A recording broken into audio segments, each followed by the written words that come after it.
I don't think they care about us. No, I don't think so. How come? Again, we're in very speculative territory because nobody knows. Right. But I would think it would just be for resources.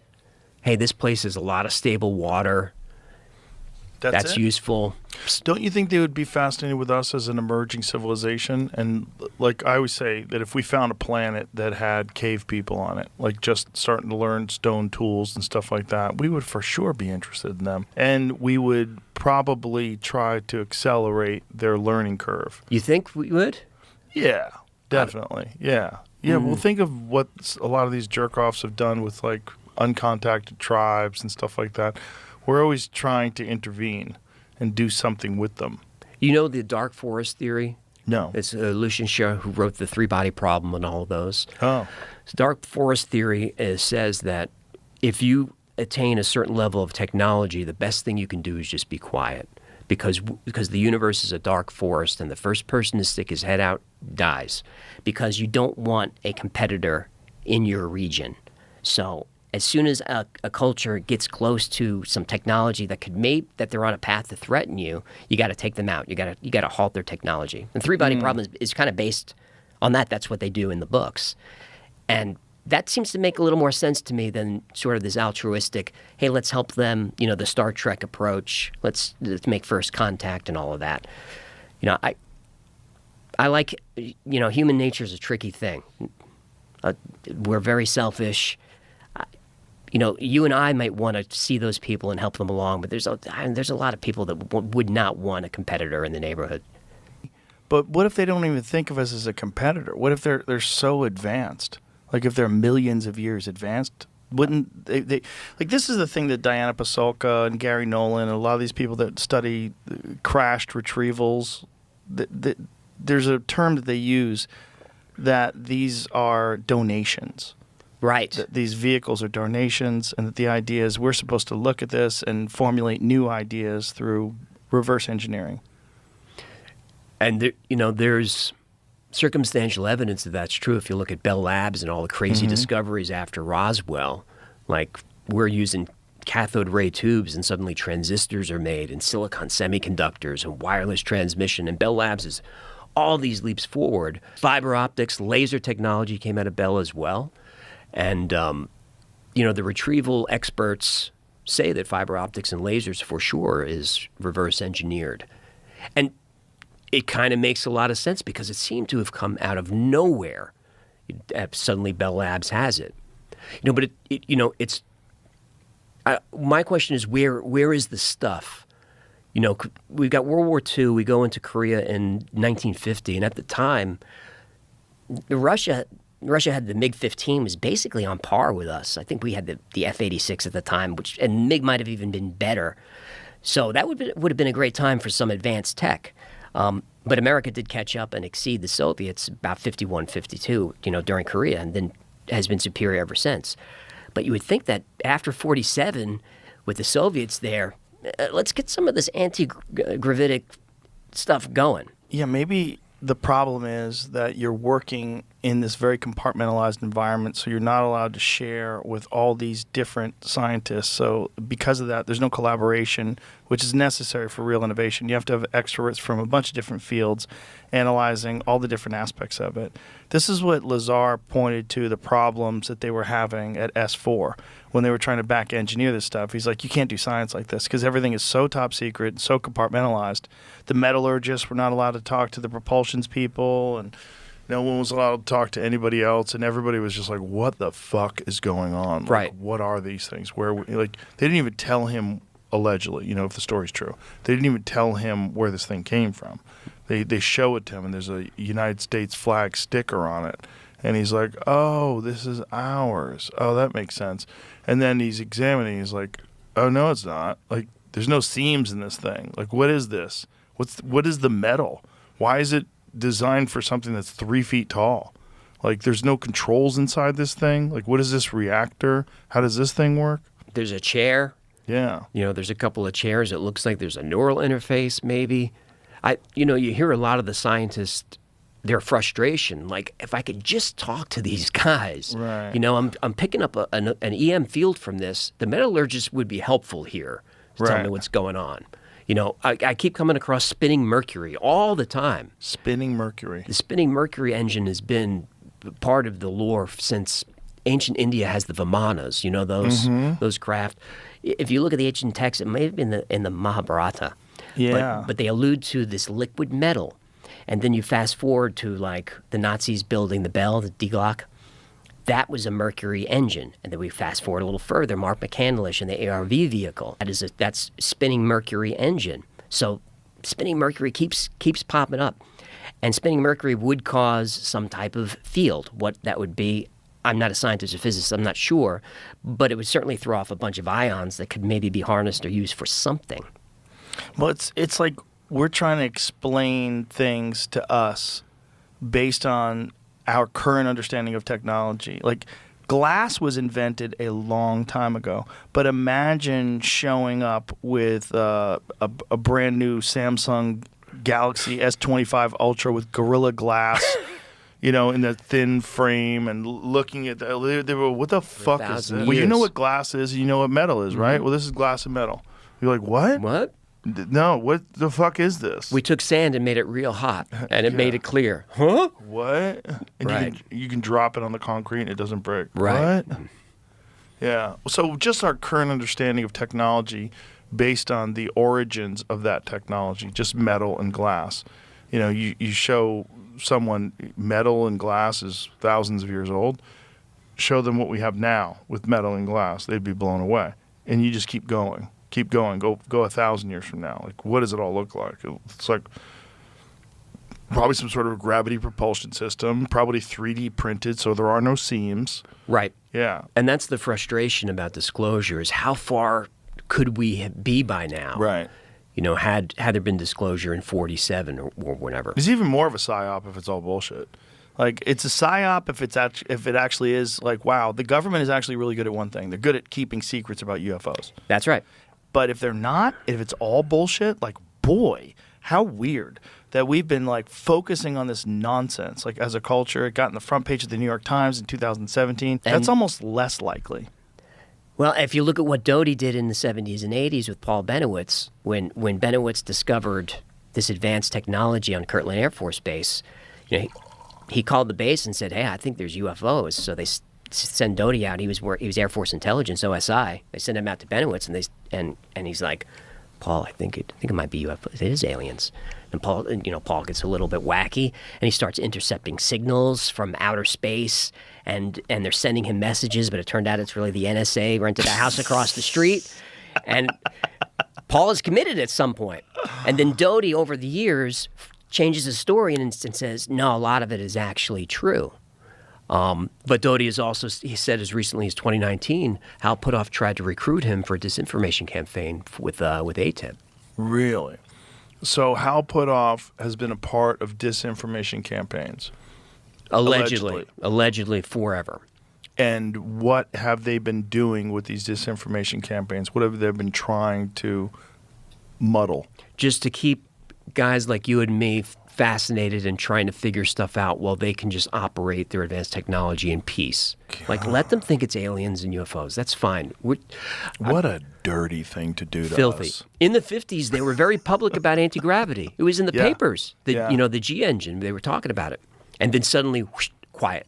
Yeah. Jesse Michaels talks about that all the time, the Townsend Brown. Yes. Yeah. Townsend, and Ning Lee, remember her story, the physicist who Right. And then she died in a car accident after she came back from China. Oops. Whoopsies. Mm-hmm. Yeah. Yep. So that was AC gravity. If you guys want to look that up, she used to give talks and all of that. Mm-hmm. She was funded by DOD for $400,000, so we know that for sure. And then she just goes dark. She goes dark for 11 years. Shows up, I think, in 2013. She's back. 2014, she gets hit by a car. Mark McCandlish found all that stuff, ended up killing himself All later this on. stuff is so fun, which is why the Y files are so good. Because it's like, I always get the same feeling when I watch your show. It's like, oh, what is the answer? What is real? What is it? But what is it about us that's so intrigued by these mysteries? I mean, there's so much that we know that is real. Just just the nature of the cosmos itself, of black holes and solar nurseries and all the wild shit that's absolutely real.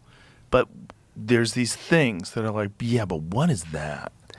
I don't think enough people are interested in it, to be honest. Well, don't you think it's because for the most part it's dismissed, and if you engage in it, so like if you're a normal person, not like you or I, but if you're a person that has like a job in an accounting firm, you're like a very respected, legitimate person, especially like pre-2017, pre the New York Times article, and you want to start talking about like gravity propulsion systems that the government's been hiding, and that there's back engineering programs, they've got crashed UFOs, and there's one of them, it's only like a couple 100 feet wide, but you go inside of it, it's the size of a football field. Like, right, like what? the TARDIS.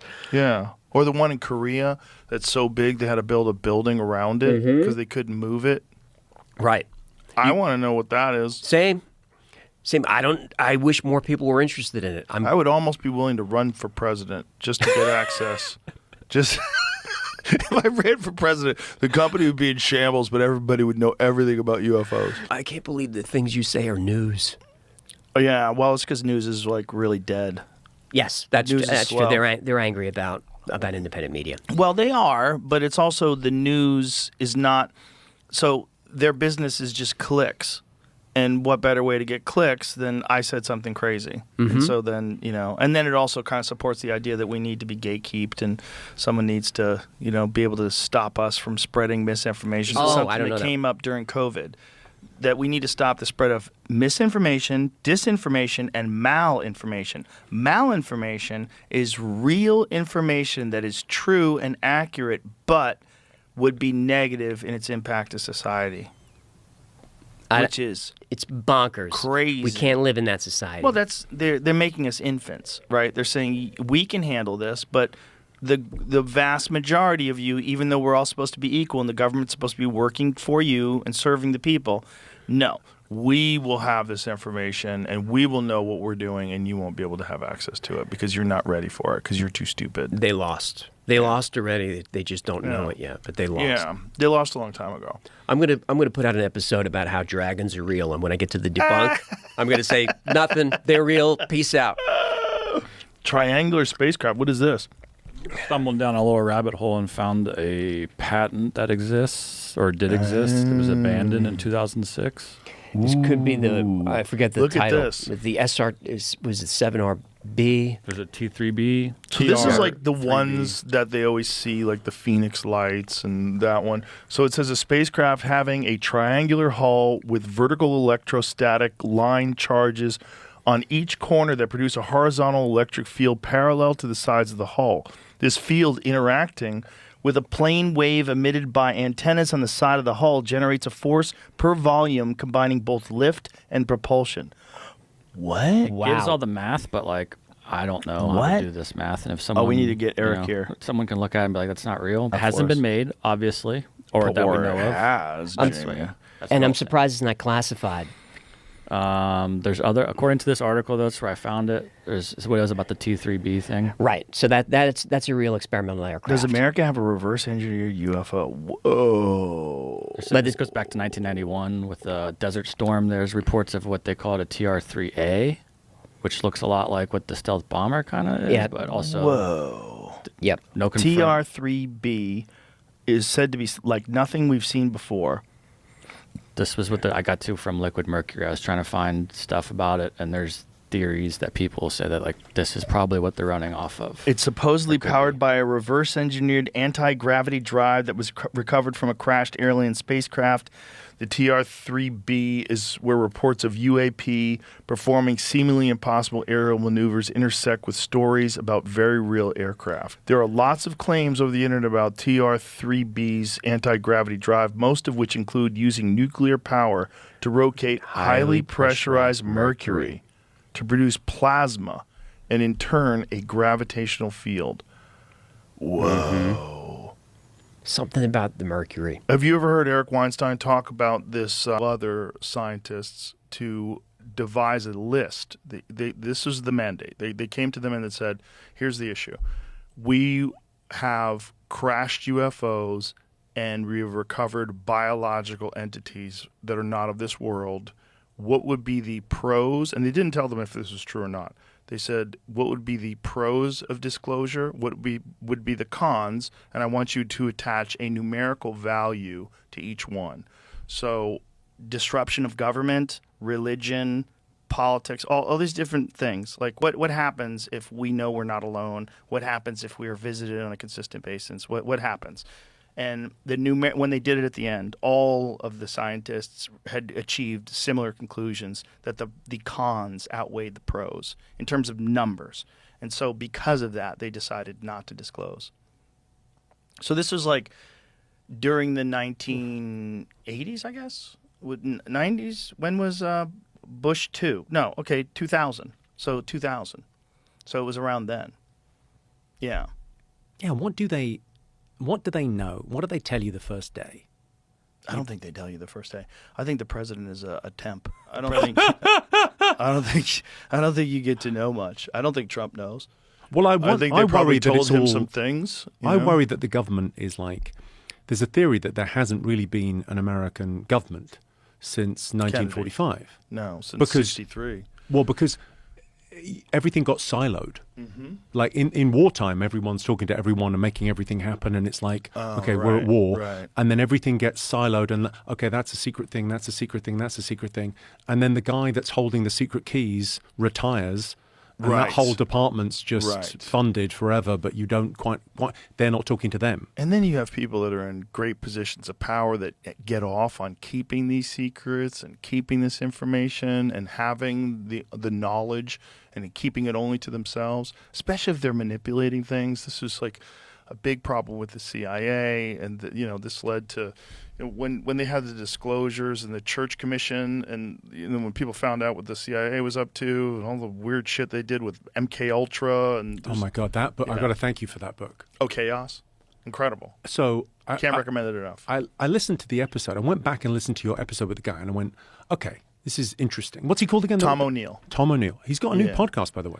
He's got a new podcast where he's kind of going like an in-depth interview. It's with Rick Rubin's. You know, Rick Rubin's got a podcast. It's his podcast company has done one with him. I didn't even know Rick Rubin had a podcast company. That's funny. I love Rick. I text him all the time. I didn't even know he had a podcast He's got a great podcast. He's the best. Oh, he's such a... He'll entertain any ideas. He'll say, he's wonderful. He gets down the rabbit hole. But so I listened to the thing, and then I went away and I read the book, and the book is like you kind of read it and go, well, this can't be like, that's an extraordinary chapter. This can't get any weirder. And then you go, oh, sorry, Charles Manson is connected to the Kennedy assassination, and sorry, he's also connected to the MK Ultra experiments, which are real, which sound so much fucking weirder than any other conspiracy theory you've ever heard. And they're real. Yeah, yeah. And you can't. I mean, it's like the book is just it's wonderful. Yeah, it's a great book. It's all history. It's all the United States history, and it's what happens when people have unchecked power. They do crazy things, and what our government did was a lot of mind control experiments rather. Yeah. Yeah. A lot. There's a lot of crazy shit that's happened in this country. So I would not be surprised if they do have knowledge of us being visited and they've kept it under wraps. Just as they kept a lot of things under wraps. They've infantilized a giant percentage of our population to just trust the government and trust the science and trust the people in charge and trust authority. And I don't know those though, because people, if they visited America, then they visited China and Russia, and you sort of think, well, balance of probability, all of those governments don't agree about anything. Like, so the idea of going, well, if they're here, they're everywhere. According to Hal Puthoff, the United States is in possession of recovered vehicles, and so are other countries. And there's essentially like a Manhattan Project type deal where the race to reverse engineer this technology is at a very high level, and governments are involved in it, and they try to keep things as secret as possible, because whoever can achieve the results first will have immense technological superiority over all of its enemies. If these things are real, if they do have some sort of a device that can move through space in a way that we just can't even fathom, which traverse immense distances almost instantaneously. This is what we've been told by the people that have worked with these things. And, it's hard to know. It's hard to know what's bullshit. It's hard to know because it all sounds like bullshit. But I it think would if you- sound like bullshit unless you experience I'm sorry, it. but that thing of like, yeah, it does sound like bullshit in a sense. But then there's also the other thing of like, if you showed me that flip phone in 1982, Yep. well, that's bullshit. Yeah. You can't fold a TV, so Right. you can all fuck off. Like, Right, how's the TV that thin anyway? what are you talking Yeah. about? What do you mean you can make calls on it? What? Right. How is there a camera on your phone? What's going? Like, we get used to shit so quick. Like, someone had that thing of like, I don't know when the Wright brothers first flew the plane, but it's like 60 years later we land on the moon. Not only what? that, we dropped a nuclear bomb out of one of those planes in less than that. Yeah, That was like 50 years. it's From the invention of that stupid plane, the first plane with like wood and fucking cloth and shit. But this is From Eric's that? point of like, Yeah. if you, Eric Weinstein and who else says it? The guy I used to work for. He often sort of says, if you minus the screens from the room, we're in the 1970s. Yes. What are they working on that we haven't? They're like, is there going to be a ta-da moment where they pull back the sheet and go, yeah, look at that? Well, I think there's probably multiple things that are happening simultaneously. And then the AI one, if that one hits, all the other ones are going to seem trivial. Because the AI one is essentially the creation of a superior being, a thing that is more intelligent than us, has all the access to information that humans have, plus the ability to engineer itself